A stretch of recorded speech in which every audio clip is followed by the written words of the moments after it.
Sitor Ndour 1er avril 1959 nga juddu fii si Dakar 1985 nga am maîtrise en droit privé ca UCAD option judiciaire 1987 ca INSEP certificat d'aptitude à l'enseignement secondaire technique et professionnel du KFTP option technique administrative si wàllu expérience professionnelle li nga si am bari na 1987 ba 1997 professeur de droit ci lycée André Pétavin bu Saint-Louis nga 1997 ba 1998 nga nekk conseiller technique ci ministère de l'enseignement technique et de la formation professionnelle Sitor Ndour 1998 ba 2000 yaay directeur des études ci CFPC centre de formation professionnelle et commerciale bu lycée de la Fosse 2001 ba 2002 chargé de mission nga ci programme de renforcement de la nutrition nekk benn programme mu Banque mondiale 2002 ba 2005 yaa nekkoon chef de cabinet du premier ministre du Sénégal 2005 ba 2006 secrétaire général adjoint bu Assemblée nationale nga avril 2009 ministre conseiller porte-parole président Abdoulaye Wade nga ci toftal septembre 2009 ba mars 2013 yaa nekkoon directeur COUD du centre des œuvres universitaires bu Dakar jamono yi yow yaay directeur général bu 2IM di Institut international de management nga xam ne yaa ko créé en 2007 Parti démocratique sénégalais nga tàmbalee politique en 1980 1998 membre fondateur bu PLS ak maître Ousmane Ngom nga 2008 membre fondateur Alliance pour la République bu président Macky Sall mai 2012 nga sos nag sa parti bopp tuddee ko Élan am nga it expérience syndicale ak associative ndax bokkoon nga ci Sud-Est ak LEJ Fatick di entente jeunesse de Fatick di équipe de football bu mag si goxu président Macky Sall sa bànneex bi gën a mag mooy sa aji Makka sa nakaru àdduna mooy weer bi nga def prison li ngay rëccu nag mooy li nga dugg prison boobule maa fay yàpp mooy sa plat préféré terre d'Hermès mooy sa parfum benn oto nga am ak benn kër benn soxna nga am ak ñetti bant Sitor Ndour dalal ak jàmm ci face to face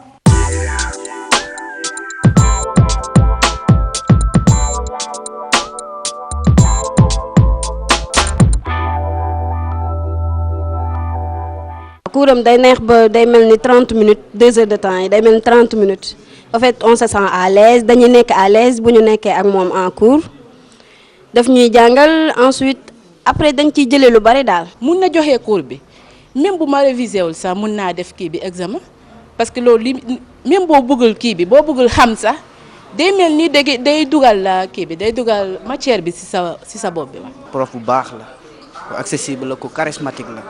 day nemmeeku élèves yi da lay fekk nga toog sax sa ngeen mu laaj la ban problème nga am en classe il est accessible et nous force à poser des questions te ci gannaaw loolu dafa bind benn livre droit boo xamante ni daf ñu service de support bon nombre de profs de droit n'ont pas écrit d'œuvre pour que les étudiants s'en servent comme support.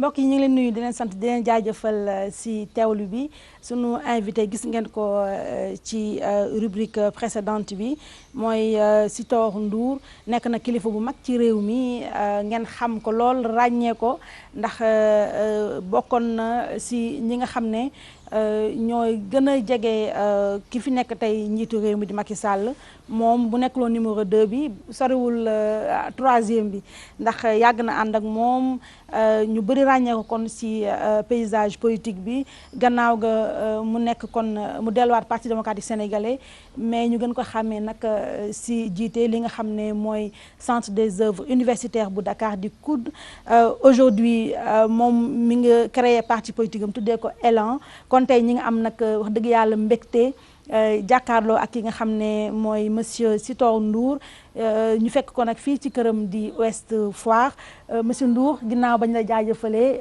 remercier la ci sa disponibilité ak wax dëgg yàlla courtoisie bi nga am tout au long de la préparation de cette émission ndax yombal nga ñu lépp wax dëgg yàlla kon dañ lay nuyu bàyyi la nag mu nuyu ak Sénégal yi nga xam ne ñu ngi lay seetaan.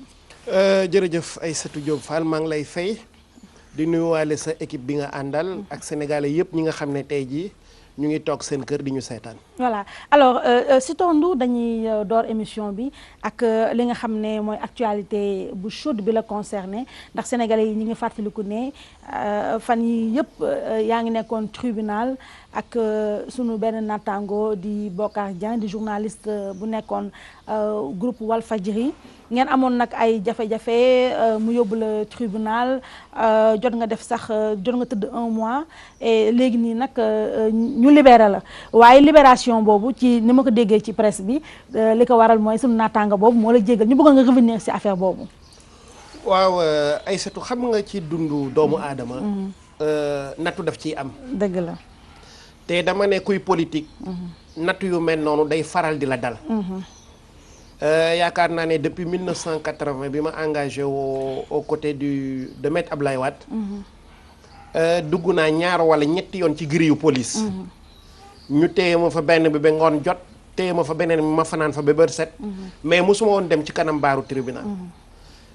élection yële passé nag am ay histoire yu amoon Fatick. sa naataango bi Bokar Dieng porté ma plainte. dañ ko ca duma woon. mu ne man maa ñëw duma ko këram. alors ni nga ko waxee les juges du premier degré dañ ma joxoon tort condamné ma. teg ma 6 mois ferme de prison. mais bi ma defee appel les juges du second degré bi ñu vérifier dossier bi d'abord dañ ma jox liberté provisoire puisqu'il n'y avait pas de raison justement que ñu maintenir ma en prison. en attendant que ñoom ñu statuer en appel. ensuite bi ñu statuer objectivement gis nañ ne. mënuñ ma woon imputer les faits ay preuves amu ca woon. ci lañ ma relaxer au bénéfice du doute. mais buñ ne Bokar Dieng daf ma baal xam nga nit ñi ragal yàlla dafa am solo duñ wax dëgg. Bokar Dieng baalu ma Bokar Dieng partie civile la woon.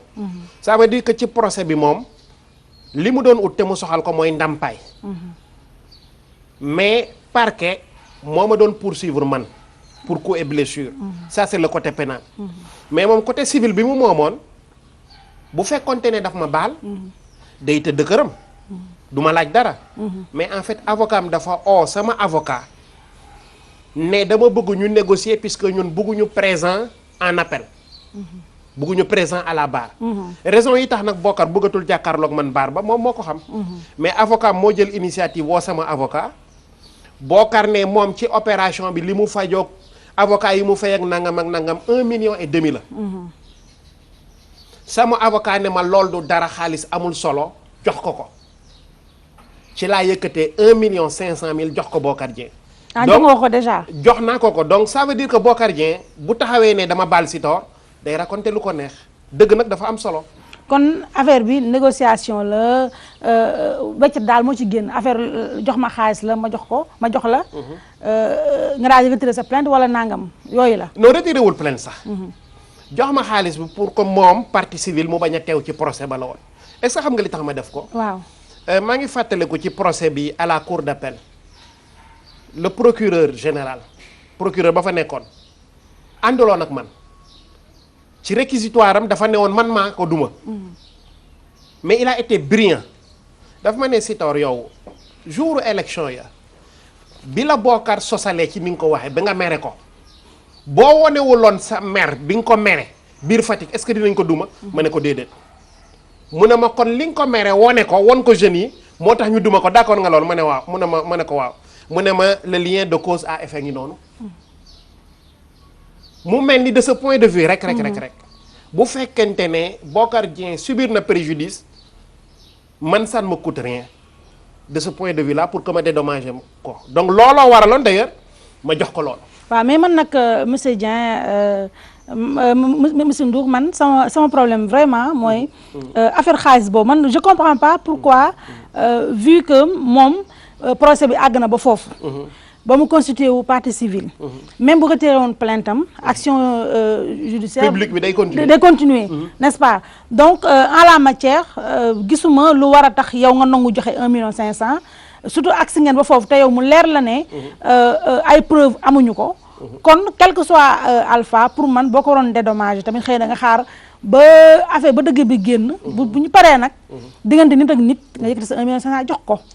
man je comprends pas daal gis nga Aïssatou man kilifa laa Fatick. dëgg la. chef de parti la candidat à la mairie en 2014. du dëgg. waaw tey jii Bocar Dieng fa la dëkk. sëy na ak Fatickoise. njabootam a nga fa ay mbokkam a nga fa. donc bu fekkee lu mel noonu dox na suñu diggante man gérer ko na mu gën a rafete moo ma arrangé. pour bañ a perdre électorat. voilà xaalis du dara. je me suis dit que gérer ko. am Bocar am ay mbokkam. au change moo gën moo ëpp solo. kon daal 1,5 million yi muy kon daal foofu yow direct politicien bi moo jóg. moo jóg. da nangu nga ko. et puis moi j'étais persuadé que buñ demoon moom bu taxawoon à la barre avocat plaidé. liñ ko accordé loon 3 millions en première instance au tribunal départemental de Fatick. te 3 millions jotoo ko joxe. jotuma koon joxe puisque bu appel amee rek. day annuler l'autre jugement. ok donc il fallait que mu xaar ba cour d'appel prononcé wu. ñu soog ko jox liñ koy jox. gis nga bu ñëwoon taxaw 500,000 yu teew sax du ko am. mais léegi pour ñu avancer jeexal ci affaire Bocar Dieng bi sànq ba ñuy commencer émission bi yaa ngi naan natt du wees. est-ce que tey mën nga wax sénégalais yi ci mbir mi est-ce que am nga loo ci rëccu. moom la wax en cour d'appel dama ne leen li ma regretté ci affaire bi mooy njuumte bu mag. mooy lan mais li koy expliquer mooy bésu élection bésu fitna la. dëgg la. le fait que Bocar sosal ma. ne damay indi 400 haïtiens Sénégal. Fatick pour ñu voter. ma taal sama oto dem fekk ko këram erreur bu mag la. voilà loolu c'est important et acte de grandeur la nga reconnaître ko ndax juum reconnaître ko tamit ça c'est élégant alors leneen li mooy def nga 1 mois fi nga xam ne mooy prison bu Fatick. tey gis nga actuellement prisonniers yi yu nekk Sénégal bari na si ñi ñaawlu seen nekkin ci biir prison yi. yaa ngi dégg ay mouvement d'humeur yaa ngi dégg ay grève yaa ngi dégg mattante entre prisonniers yi ak régisseurs yi. gis nga sunu ay naataango sama mag yooyu ma leen di nuyu. ñoom Cheikh Yérim Seck ak sama best friend Tamsir Jupiter Ndiaye ma koy kisu. gis nga ñoom lañ doon ñaawlu ca prison bu camp pénal ba ñu toxal leen yóbbu leen Cap Manuel. foofu tamit yaa ngi dégg mouvement yi fa am. li ma la bëgg a laaj mooy Sitor Ndour est-ce que dëgg-dëgg prison yu Sénégal ñàngee nañu noonu est-ce qu'elles sont aussi horribles que ça. non gis nga anam yi ñuy dunde ci prison yi. c'est inhumain. du façon gu dundinu doomu aadama. ci naka. parce que doomu aadama yàllaa ko cëral moo ko sagal.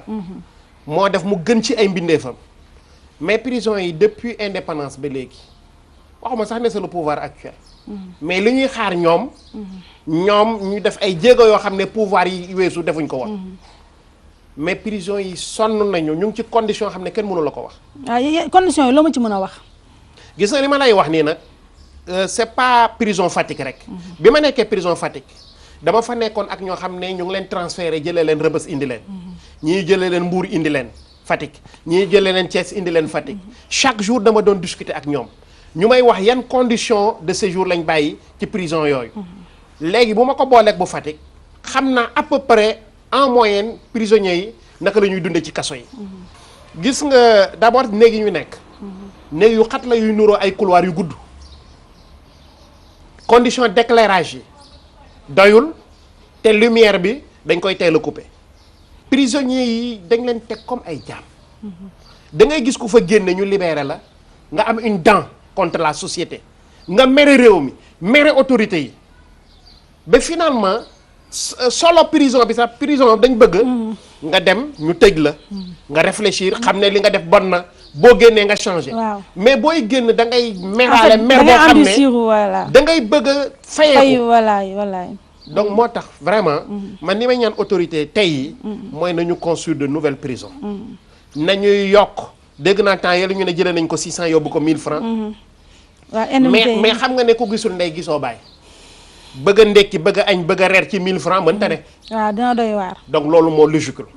monsieur Ndour nag il nous reste peu de temps te laaj yi bëri na kon xam naa ne enseignant nga waaye kon justement je parle en enseignant da nga mën a synthétiser. Macky Sall le président de la République def na fi 1 an bilan bi yow en peu de mots loo si gën a jàpp. mais bilan dafa amul. Aïssatou booy jàpp dara ci bilan. bilan ba. am contenu mais gars yi defuñu. yow gisoo dara daal yow lu kii. non dañu defut. xam nga bi mu amee 1 an dañu amoon benn point de presse ci benn hôtel à Dakar. ma ne leen gis ngeen ñii dañ deful sax bay defar wala ñu yàq laaluñu. puisque buñ la falee président de la République nga amoon programme. xanaa boo installé woon nag am 1 an. boo deful dara it les réformes institutionnelles. nga def ko. gars yi xam ne prérequis yi teg na ko. léegi nag comme que génn na ci at bii moom réforme yi mu waroon def. mais commencé na ko réforme xam nga Amadou Mahtar Mbow déjà moo nekk ci bopp ba. mais ça te moom la ñuy xaar ses conclusions. mais Aïssatou Diop Fall ça c'est un grand bluff. moi j'ai pas aimé du tout ce que j'ai vu à la télévision. comment ça. Amadou Mahtar Mbow ak équipe am. ñëw seet si président de la République. pour ne ko ñun fii la ñu toll ci liggéey bi ñu dénkoon. fii ak nawet bi dinañ la ko rendre. mais solo rencontre boobu ñu médiatiser wane ko télé pour lan la woon. pour yow show la. show la d'abord benn. ñaareel ba Amadou Mahtar Mbow. qu'on le veuille ou non moom mu ngi reprendre assises nationales yi. waaw acteuru assises yi. nekk tey ci Benno Bokk Yaakaar. nekk ci nguur gi wër Macky Sall. duñ ci wax mais tey jii ils ont fait profil bas ñoom ñëpp dañu sëgg. te xam nañ ne Amadou Mahtar Mbow li muy def. c'est une reprise des conclusions des assises. waaw mais waaye nguur. position de pouvoir bi ñu ne. moo tax dañu ne pat kenn ñemewu taw. mais bu fekkente ne Amadou Mahtar Mbow mi ngi reprendre les assises est-ce que au final c'est plus mal parce que bu ñu xalaatee ne enfin je veux dire c'est pas plus mal parce que. président Macky Sall moom tamit il a été signataire des assises donc bu dee Amadou Mahtar Mbow dafay reprendre assises yi kon c'est du même au pareil. non foofu lañ taw nañ Sénégalais yi gis nga politicien. da ngay am ligne. looy wax ak looy def nga xam ne téye nañ ko te ëllëg. dinañ la ko fàttali. gis nga tey jii le pouvoir bi nekk en place. kenn xamul ban programme la ñuy doxal. kenn xamu ko. puisque entre bi Macky nekkee candidat ak le premier tour seen programme yoonu yokkute la présenté Sénégalais yi. ne leen fal leen ma sur la base de ce programme moom lay doxal. entre les 2 tours mu dem fekki Mahtar Mbow. paraphé sans réserve. lu leer laay wax les assises nationales. mais ñoom gis nga signature boobu xam nga lan la tekki. loolu mooy d'accord naa ci programme mu assises yi. mais te d'accord boobu ça veut dire que programme yoonu yokkute à partir de ce jour. sànni nañ ko ci poubelle bi. donc tey jii Macky Sall programme mu assises yi la waroon doxal mais programme assises yi ñëpp xam nañ ne Macky Sall doxalu ko. du point de vue éducation enseignement gis ngeen commission bi ñu jël. point de vue institutionnel constitution ak yooyu Amadou Mahtar Mbow lañ ko jox ça veut dire que tey jii mu ngi mettre en place un autre programme. et c'est cela qui est malheureux. mais moom ni nga ne dafa signé affaire sans réserve moom il a signé avec réserve dégg nga ay ñoom di ko wax. déedéet. bonne preuve nga ci am. non Macky Sall. maa ngi suivre récemment enregistrement bi ci benn télévision daf leen ne. man bi may ñëwee pour signer assises yi dafa laaj professeur ne ko. bu fekkente ne conclusion assises yi c'est définitif dama koy signer ak réserve mais bu fekkee ne y a possibilité de retouche sur 1 ou 2 points yoo xam ne d'accord ma ci dama koy signer tout court sans réserve. ñu ne ko justement y a cette possibilité là et il a paraphé sans réserve Macky Sall bu ngeen demee laaj ko d'accord document ba mu signé. ku fa gis réserve. sur 1 ou 2 points nga indil ma ko. ñu publier ko en facsimilé dans les journaux. waaw gars yi ñu ngi lay dégg léegi si tontu ñu avancé ñu dugg nag ci sunu rubrication tey ki lay posé question mooy justement kenn si jegeñaale président Macky Sall di Youssou Touré moom moo ngànk réseau bi nga xam ne moo ëmb képp kuy enseignant bu Alliance pour la République moo lay posé question mais xam nga ko wala xam nga Youssou Touré. dinaa koy seen ci presse bi rek mais mosuñu gisee ma ak moom. voilà kon mooy offrir occasion ngeen xoolante voilà.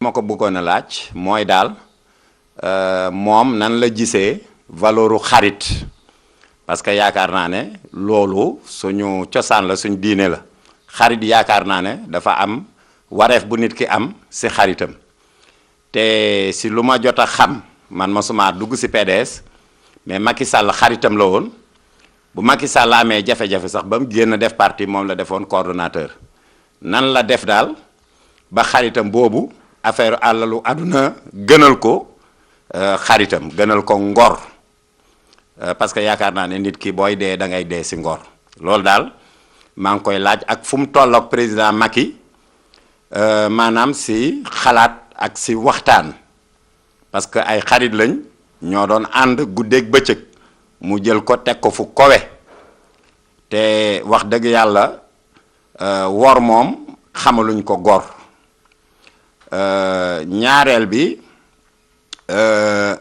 seen coalition bu ñuy def bi si mbiru politique di indil jafe-jafe réew mi moom est-ce que yaakaarul ne jafe-jafe réew mi moom ak Mamadou Diop Decroix ak ñeneen ñépp ñu àndoon ak Wade di ko jàppale pour 3e mandat si mag mu am juróom-ñetti fukki at ak juróom-ñaar ba ay nit deesi ay Mamadou Diop mu waroon a yëriñ tey ji ay waajuram ñu rey ko si ak ñeneen si place de l'Obélisque te ñu xam ñu leen rey ñii tey ji est-ce que wax dëgg yàlla ils sont bien placés pour di toog di jox ay leçons président Macky Sall di jox ay leçons gouvernement bi di wax Sénégalais yi di leen dégg yaakaar naa daal politique dañ ko war a rafetal kàddu gi di ko laaj aussi nan la nit mënee même bu fekkee ni yoon bàyyi na ko nan la mënee ab journaliste di def liggéeyam ñu jiiñ ko maanaam am ñu fa yónni ñu dóor journaliste boobu ba tey jii kooku xaw naa dem àlaxira loolu daal laa doon laaj Sitor Ndour di ko ñaan mu delloo si xelam xam ne nit boo dundee tam da ngay dee te képp ku jóge àdduna da nga dellu si sa borom te da nga wax loo fa def wor wax ju ñaaw wax ju salte wax ju tilim wax dëgg yàlla waruñu.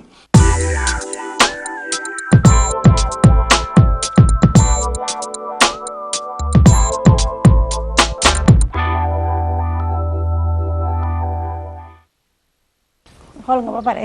voilà ça y est. waaw léegi monsieur Ndour bala ngaa tontu ñu dem jëli ji sunu weccet yi xooli sunu sponsor yi waa Best mbokk yi ñu dem jëli ñu dem xooli waa Best. ginnaaw ba ñu dellu see nag si tontu ñu bàyyi la nga tontu Youssou Touré.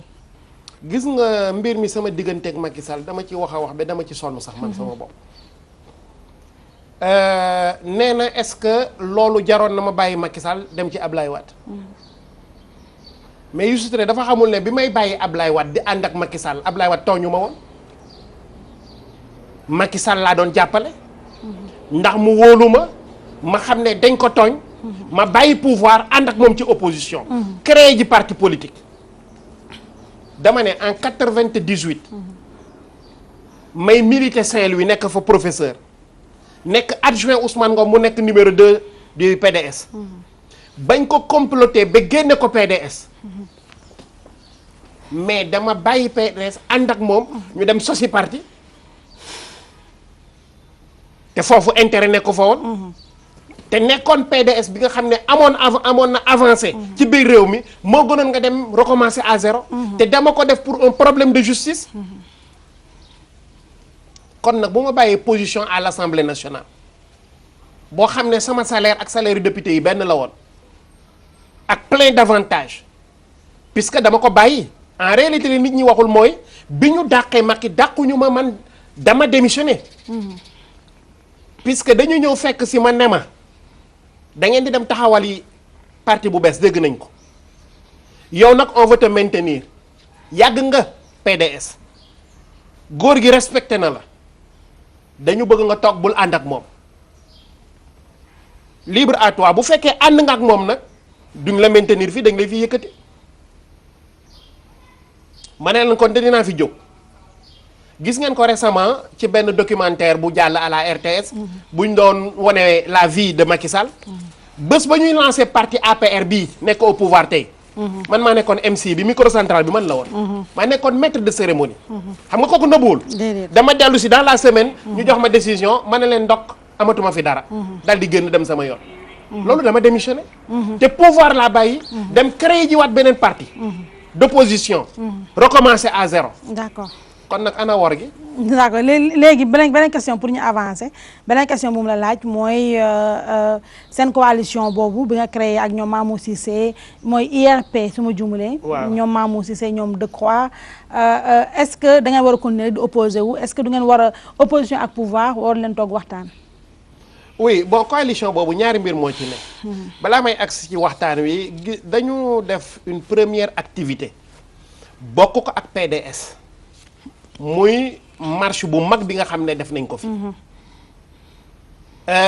keroog Elan sama parti 42 cars Ndiaga Ndiaye la mobilisé amul benn boo xam ne jóge na fudul Dakar yépp biir Dakar la jóge mais le lendemain dañu xool gis ne lépp dividende yëpp PDS moo ko engrangé le PDS vit le PDS a mobilisé la bête n'est pas morte nangam mu mel ni ñun liggéey nañu waaye feeñut sama parti ne ñun nag dinañ taxaw xoolaat suñu bopp ànd neex na puisque nous sommes des partis d'opposition war nañ mën a def coalition mais bu fekkee activité bu ñu def bénéfice ba benn parti moo koy am ànd boobu nag du ànd ba gën donc ci période yooyu la ñu nekk fi mu nekk nii ci suñu secrétariat exécutif politique ñu ngi ciy waxtaan la ca des nee na opposition war nañ mën a waxtaan ak pouvoir xam nga pouvoir moo bëggul waxtaan gars yi bi ñu accès au pouvoir dañ ne soxlawuñu kenn ñi nga xam ne ñoo yàq réew mi puisque ñoom noonu la ñuy tuddee ñi yàq réew mi ba ñu wàcce leen soxlawuñu leen mais Ablaye Wade daf ñu newoon ku mën a jàppale Macky Sall jàppale ko mais suñu ngor la ñu àndal toog gis nga Fatick ba may yeewoo à propos de ça am na ñu ne woy Sitor ku soxor la waroon bàyyi ba doomu Fatick rakam ñu xamante ànd jaar fu ne jël pouvoir muy soog a samp parti d'opposition ki ñaan la mais gis nga ñuy wax loolu bi ma ki jëlee le pouvoir bu ma defaroon samay wëlis gàddu ko ñëw fekk si ko ne damay jàppale sama rak ñoom ñooy njëkk a ne Sitor opportuniste la nguur la gëmut leneen tey maa ngi opposé wu ñu ngi am leneen lu ñuy wax c'est-à-dire que nit ñi pour nga satisfaire leen moo jafe dëgg la dialogue boobu mu Youssou Touré di wax nag kenn bañu ko mais daal di Macky mi patron daf ko initié wul man bu ma gisee les choses les plus anodines am mais Macky dafa mel ni amut opposition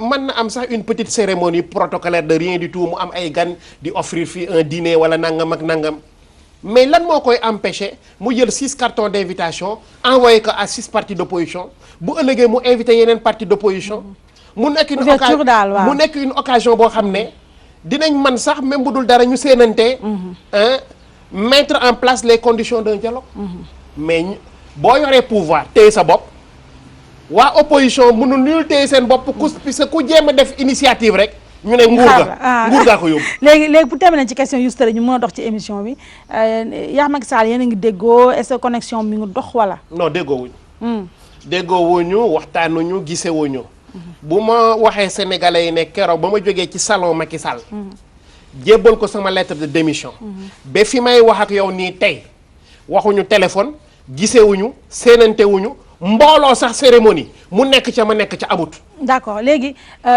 Sitor Ndour il nous reste moins de 30 minutes laaj yi bari na kon ñu tënk dëxëñ dégg naa la ci sa compagnonnage ak Macky Sall dégg naa la ngay wax ci média yi ne li tax ba nga ndax yow ku la xam-xam Macky Sall ñu nekk ci rajo yi yàgg nañu la dégg yaa doon jël ay position di intervenir ci rajo yi di défendre am nañ sax ñoo tuddee woon Baye Fallou Macky Sall et donc seen compagnonnage je pense que du rek politique mais am na benn affinité boo xam ne moo leen lëkkale woon yéen ñaar donc ba nga ko bàyyee dem ci président Wade man dama jàpp ne te je pense que du man kese que xëy na Wade ñàkkul mu dóor la benn 100 millions benn 200 millions ne la bàyyi xale bu góor bi nga ñëw ànd ak man dégg nga te effectivement on a vu que bàyyi nga ko ba nga ñëwee am nga ay makkuus nekk nga fi déjà ministre conseiller ci ginnaaw quelques mois après ñu bëmax la kudd nga nekk directeur ba kon mun nañu wax ne sa njëkk loolu la woon. waaw xam nga ku xamut rek koo xamul da nga ko naan mun na ko woy turam gis nga nee naa bi may ànd ak Macky Sall Wade defuma dara ci jafe-jafe yu ñu amoon d'ailleurs diggante ñi ànd ak Macky Sall ak ñeneen waa PDS yi maa ngi fàttali ko am nañ une rencontre au palais Macky Sall nekku ca woon sama bureau lañ jóge à l'Assemblée nationale délégation Macky Sall bi dem toog ak Ablaye Wade ak ay collaborateurs am au palais ñu war a xool naka la ñuy arrondir angle yi pour éviter crise bi nga xam ne mu ngi doon germer Ablaye Wade bi mu dugg see dafa ne na ngeen def ça va Sitor comment ça va gëj naa la gis ça va bon daal di toog la séance commence pour te dire que jamono yooyu góor gi joxoon na ma cër bu rëy. mais ma jënd bi laa bëgg a xam Wade. non ma xala rek ñaata teg ci table pour nga bàyyi Macky Sall ñëw. non Wade yàlla wallahi lazim Wade joxuma dërëm pour ma bàyyi Macky Sall. mais dig na la ay poste parce que. kudd non justement que nit ñi ñoo xamul. gis nga bi ma bàyyee Macky Sall ci la ma góor gi woolu ma ñëw fekk si ko ñu toog mu ne ma bu ma sañoon ñu collaborer ma ne ko boo ma woowutoon ma ñëw puisque yaa ma yar depuis 1980 première année en faculté de droit yaa ma jàngal politique bi ma lay bàyyi tooñoo ma woon dama doon sotle sama rak bu ma demee ñu toroxal ma du ma dem feneen damay dellu si sama kër baay boo ma woowuloon sax ma ñëw mu ne ma no déglu ma la mu ne ma demal nga toog déglu ma di nga ma dégg temps yi c'était à une semaine de l'installation du premier gouvernement de Souleymane Ndéné Ndiaye Souleymane Ndéné Ndiaye commencé consulter mu woo ma ñëw di egg escalier yi gis Guirassy di wàcc mu ne ma félicitation ma ne ko félicitation il a compris que comme moom dañ ko consulter ba muy wàcc man mi doon egg bureau président aussi dañ ma doon consulter mu ne ma félicitation ma ne ko félicitation mu wàcc ma ñëw mu ne ma Souleymane va t'appeler dans quelques minutes puisque dañ lay jox ministre de la communication porte-parole du gouvernement pour moi il m'annonçait une très grande nouvelle ma ne ko non président non kooku c'est pas possible mu ne ma lu tax ma ne ko gis nga Macky Sall mi ma bàyyi sama rakk te ma yàgg ak moom bu may feeñ ci gouvernement bi ñu ne c'est le prix bi nga fay pour jënd ma dañ ma corrompre mu ne ma non mais en politique Sitor il faut que les gens parlent munoo ko bañ ma ne ko je suis désolé du ma ko jël wallahi alhazim en ce moment Guirassy mi ñu consulté woon il devait être ministre chargé des relations avec les assemblées te looloo gën a suufee dégg nga ma wax la waaw Abdoulaye Wade wax ma bañ mu bàyyi ma dans un coin comme continuer liggéeyam dans un coin de son bureau continuer liggéeyam maa ngi toog rek après mu revenir à la charge mu ne ma bon d'accord on laisse le gouvernement mais man xam nga ne ñi fi nekkoon ñëpp ci communication dem nañu moi j'ai viré tout le monde léegi est-ce que mën nga jël la communication du palais nekk sama proche collaborateur nekk ministre conseiller ma def la sama porte-parole un ministre conseiller n'a rien du tout et c'est un petit salaire xanaa les gens du ñu ne dama la jënde loolu comme il avait insisté te mag la et puis bon ma ne ko bon finalement je signe noonu la demee noonu la demee mais man te vraiment dama bëgg nga wax ma waaw wala déet. yow am nga impression que ni da ngaa war Macky Sall waaw wala déet. jamais de la vie. argument bi nga joxee ne li tax nga bàyyi ko daf la diggoon mairie Fatick nga mu jékki-jékki nangu ko loolu tax nga bàyyi ko man ak ñeneen jàpp nañ ne loolu c'est un faux prétexte. xam nga mën na nekk faux prétexte mais xam nga li tax loolu ak leneen. boo ko ëmbee. leneen lan la le doucement rek boo ko ëmbee.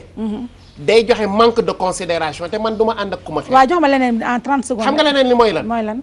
demoon naa période yooyu ba pour ma accéder kër Macky c'était un peu difficile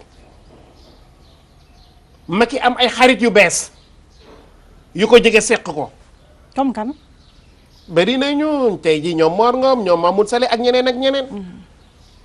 ma analyser yooyu yëpp nag gis ne nag ñu ma bëgg a ñàkkal fulla te ma xam fi ma ko féete xam la ma koy jëriñ. mais ce nekku da ngaa jaloux woon parce que léegi am na ñeneen xarit ak yooyu nga jaloux xaw a siis yooyu nga ne non xaaral ma kii. non xam nga ay surtout man ragaluma bañ may gunge. gis nga dama nekk woon ci weti Macky Sall. xeex dégager ko obstacle yëpp ba mu agsi fa mu agsi man waroon na ma ne énergie boobu moo ko déployé woon pour mon propre compte dina àgg fa mu àgg.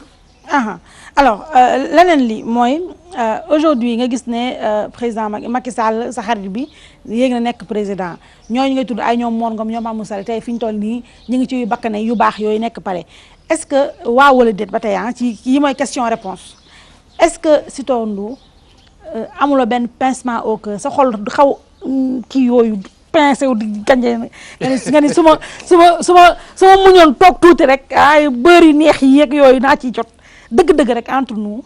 non mais meroo yàqamti mais non doo des fois dama envie rek ba ci sa bopp ni tal Sitor lu tax tooguma woon. jamais de la vie est-ce que xam nga ne le pouvoir actuel là il n'est pas attrayant. du poñ ni ñu koy waxee en wolof. du kaañ. attiré wu ma du kaañ. pouvoir bi fi mu nekk nii. attiré wu ma du tout. mais nag quand même développement vis-à-vis du pouvoir aucune envie. mais au moins ñoom li ñu nekk ni nekk ministre nekk yooyu di baax yu baax yi. mais moo gën yow li nga nekk ni simple instituteur ak yooyu nekk ci périphérie bi. xam nga sama yaru séeréer. waaw. sama yaru séeréer. waaw. moo tax man ma gëm ne la bay doon dunde ba sax sikkim. mën na caa ngooy ba yàlla woo ko. léegi président Wade jox ma ñaari erreur rek li tax mu daanu. waaw xam nga président Wade c'est un génie xam nga génie mooy kan foore non c'est-à-dire que intelligence am dafa weesu xam-xamam dafa weesu ci lu sori xam-xamu sénégalais moyen. waaw mais xam nga un génie on l'encadre. waaw gis nga génie. da nga koy encadrer des fois rek da ngay développer vis-à-vis de lui benn encadrement bu contraignant boo xam ne dina non seulement dina mën a développer ce qu'il a de génial en lui. mais du mën a déborder. erreur yi. erreur bu njëkk bi. mooy que Wade ñi ko seqoon moo leen mën. ñi waroon nekk garde-fou yi téye ko. moo leen mënoon dañ ko ragaloon ñemewuñ ko woon. kon daal ña fa nekk mbokk yi face to face beneen dimanche même chaîne même heure merci et au revoir.